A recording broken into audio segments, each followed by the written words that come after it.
So by now, I'm sure you've heard of Dave Ramsey. And if you haven't, he's the old guy that's always yelling at people on his show about their finances. 70% of the Americans are living paycheck to paycheck.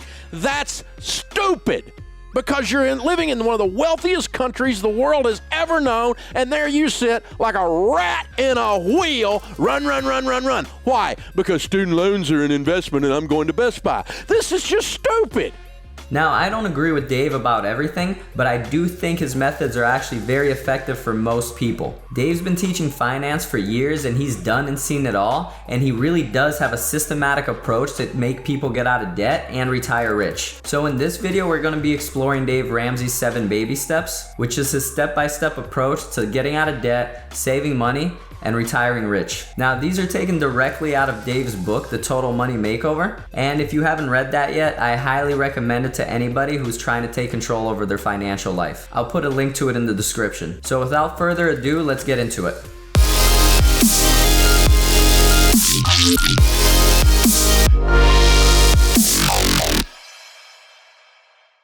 Okay, so the main reason why I think Dave's baby steps work is because it's a systematic step-by-step approach to mastering your finances. You start with step 1, then you go to step 2, then you go to step 3, and if something happens that messes up step 1, you go back to step 1, fix it before you go to step 4. And I'll touch base more on that later in the video. Now, they say that 78% of Americans are actually living paycheck to paycheck, and I truly believe that's because they don't put a systematic approach to taking care of their finances, and they put no effort into improving their knowledge about money, and that's what Dave works to change, and that's why I agree with him on most of the steps. So let's go ahead and start with the first baby step. Baby step 1 is to save $1,000 in a beginner emergency fund. This is basically a rainy day fund, and the main reason you're gonna want a rainy day fund is because shit happens. Life always finds a way to throw a financial hurdle at you, and when that does happen, you need to be prepared for it.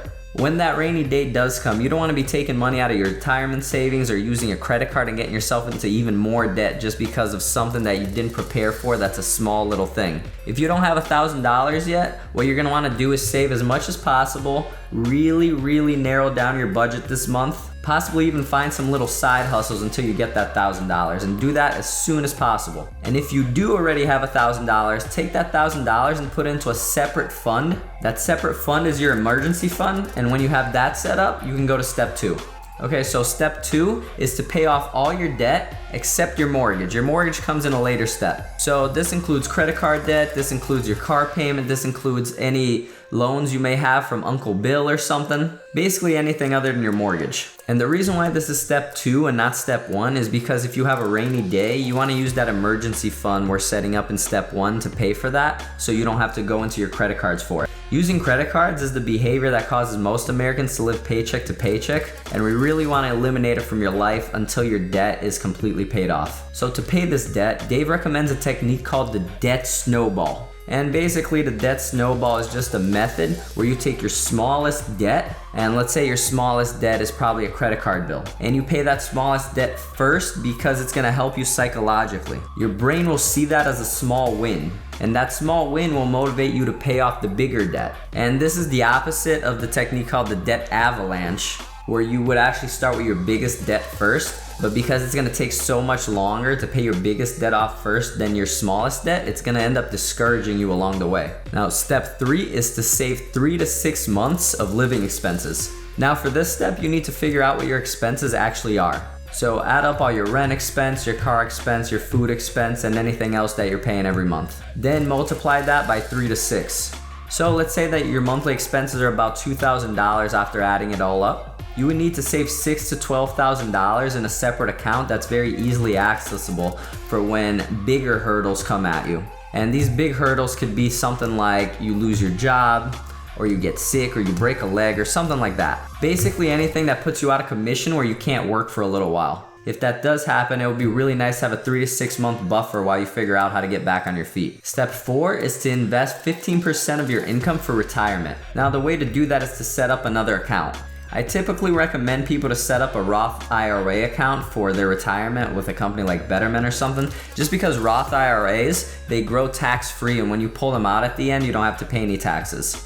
The other thing you could do is set up a brokerage account with Robinhood, Webull, or any of those companies. You can start buying stocks if that's your thing, or you can even just buy ETFs, which make it a lot easier. I have a whole other video that I previously made. If you want to learn more about that, check out my previous video called How to Invest in Stocks for Beginners. I basically show you step by step how to do all that.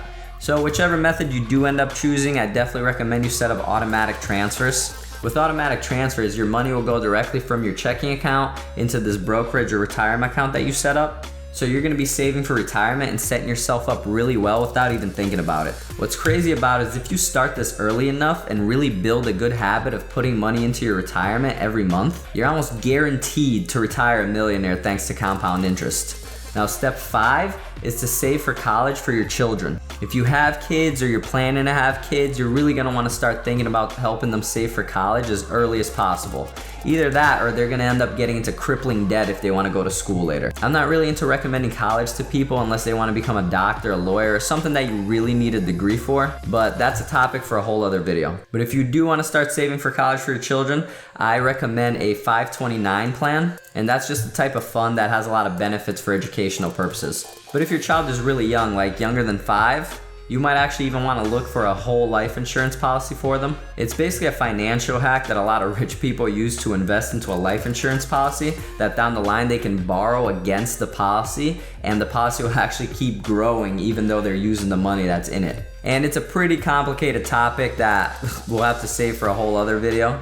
But if you're interested, you should definitely look it up because it is a smart thing to do if your child's under 5 years old. I'll put a link for who I recommend using for this kind of policy in the description if you do want to check it out. So that's if you have kids. If you don't have kids, then good job. Keep that up. I'm just kidding.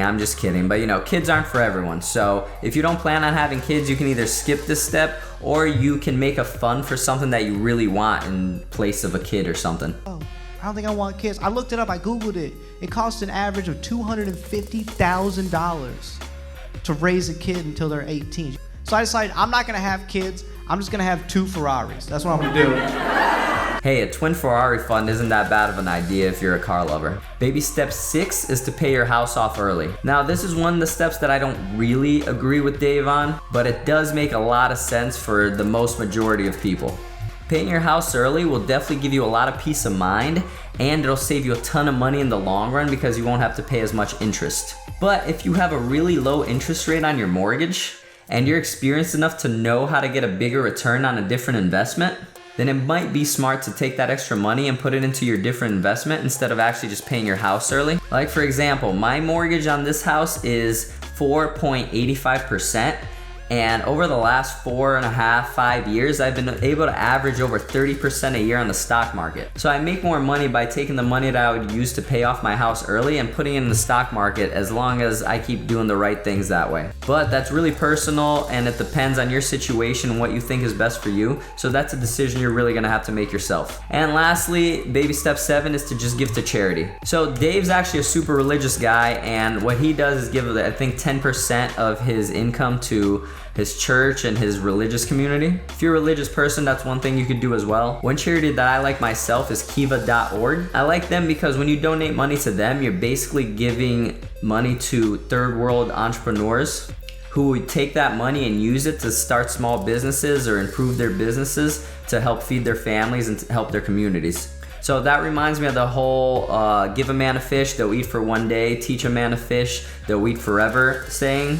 And basically it's like these people already know how to fish and really they just need somebody to invest in the fishing rod for them. And a lot of times that's literally actually what they need is a small investment so they can buy a fishing rod, catch some fish, eat some of it, sell some of it, use some to help their community. But charities are a personal thing, so that's up to you if you want to give to charity and what charities you'd like to give to.